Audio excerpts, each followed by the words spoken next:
Thank you。其實抱住一個好複雜嘅心情，因為我平時咧比較搞笑啲嘅，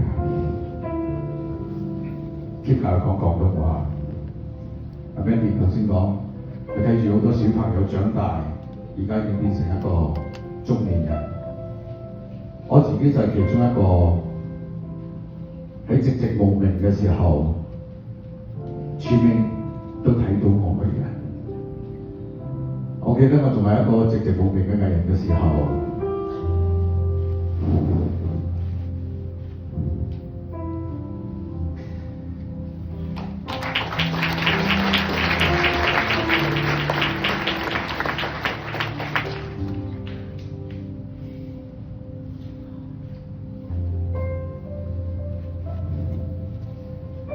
前面個阿嫂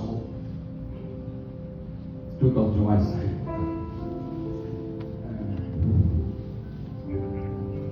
介紹咗好多人俾我識，教識我好多嘢。呢個兄弟，佢已經同我講句説話，我覺得冇問題，搞掂，我幫你搞掂佢。我記得我 join 咗電台冇幾耐。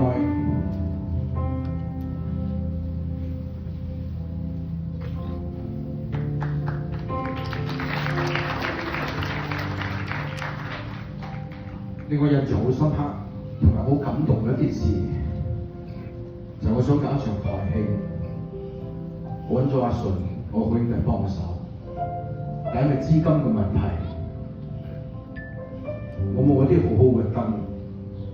跟住我兄弟同我講，有一個兄弟有，佢叫志明，你試下打電話同佢借啊！我就打到電話俾志明，可唔可以借我啲嘢？我話你想借咩？我想借一啲 skyline。佢話 OK， 冇問題，幫你搞掂。伯德，大家伯德，冇嘢嘅，我都冇發出嘅喎，冇所謂，我幫你搞掂佢。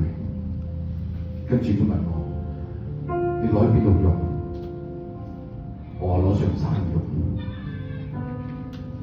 跟住佢話攞上山好用咩？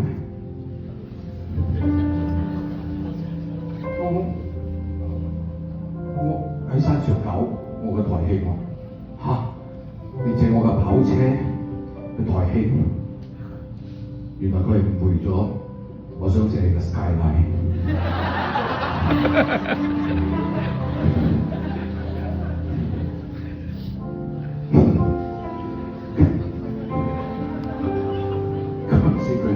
我唔知佢坐電單車，但佢真係好多跑車。我兄弟，我想同你借燈啫 ，skyline 唔係 skyline。我咁鬼肥，我坐唔落你架 skyline， 仲要上山。你話哦燈啊，得冇問題。只係你諗下啲兄弟，跑車都肯借俾你，更何況係一盞燈。喺疫情期間，我一次出去買嘢。咁啱喺個便利店遇到佢，我話兄弟做咩度？哦，我出去買啲嘢。佢話我今晚有 BBQ， 我嚟我屋企，我就去咗屋企。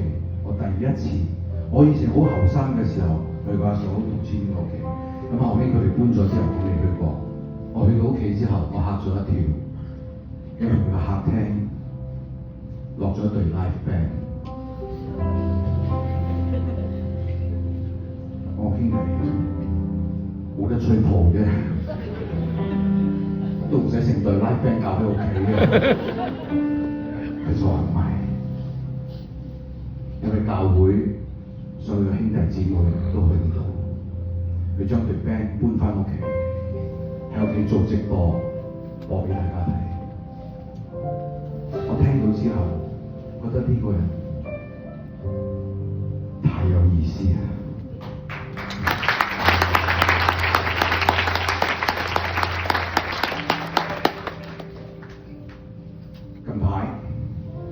近呢幾年喺金學搞咗個場地，佢就兄弟，我哋10多人我得，我將個台慶帶過去，場地夠唔夠大？喺佢仲裝修緊嘅時候，我睇睇到佢滿城嘅呢個熱血，希望將兩間戲院嘅場地，我細細個去睇戲嘅地方，變成一個演唱會嘅場地。我想兄弟你咪黐咗線，得咩？都係嗰句，唔得，冇問題，一定得嘅。既然你講到冇問題，好，我就將台帶佢過去。但我一個好過分嘅要求，就係我台要大到，連個類似男廁上面我都 set 舞台。我同佢哋添講，佢哋添話，德龍哥應該不可以，你太誇張了吧你個舞台。我當我俾錢兄弟，唔得喎，我想做大啲個台，我想做主台，我有一個舞台喺個廁所上邊嘅。前面還是那句，唔得啦，冇問題，我幫你搞掂佢。Mr. 冇問題。喺我呢個成長過程裏邊，我覺得呢個人令我值得學習嘅一樣嘢，就係佢嘅堅持。佢要做嘅任何一樣嘢，佢一定會做得到，因為佢永遠都係嗰句。冇問題。我幫你搞掂佢。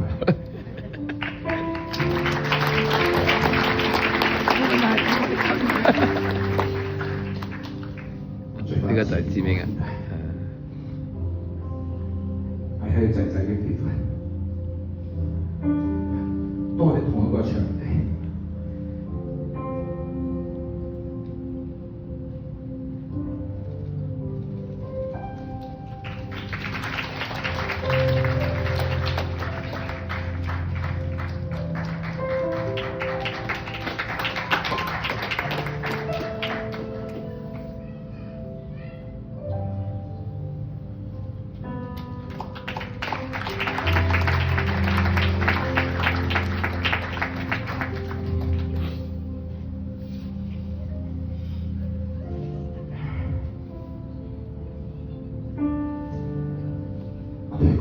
我好感動。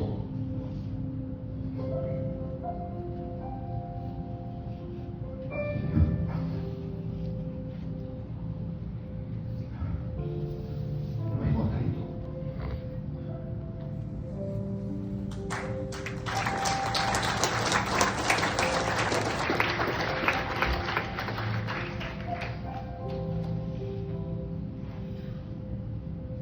因為我睇到我哋嘅下一代。終於成家立室，嗰場 event 可以講係我出席我嘅婚禮最靚嘅其中一場 event。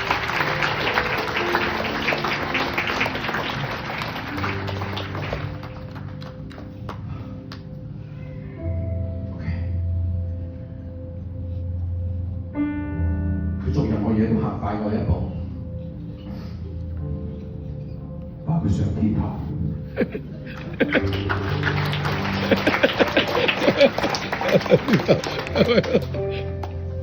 我本來好想控制我自己情緒，因為子英同我兩兄弟，我哋永遠都係嘻嘻哈哈。但係有啲嘢真係好難控制。我淨係想講一句，佢在世嘅時候。開演唱會開得好成功，做任何嘢都做得非常之妥當。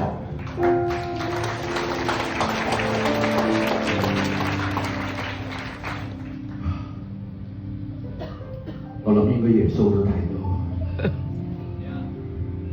耶穌應該都想喺上邊搞啲好勁嘅演唱會。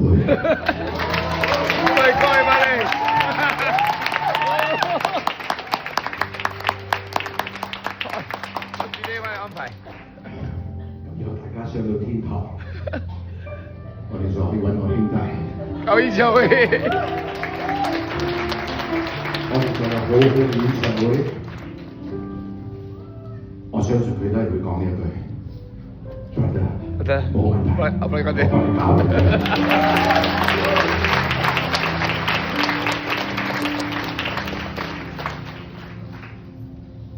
最尾我想大嫂講，你老公即係我好兄弟。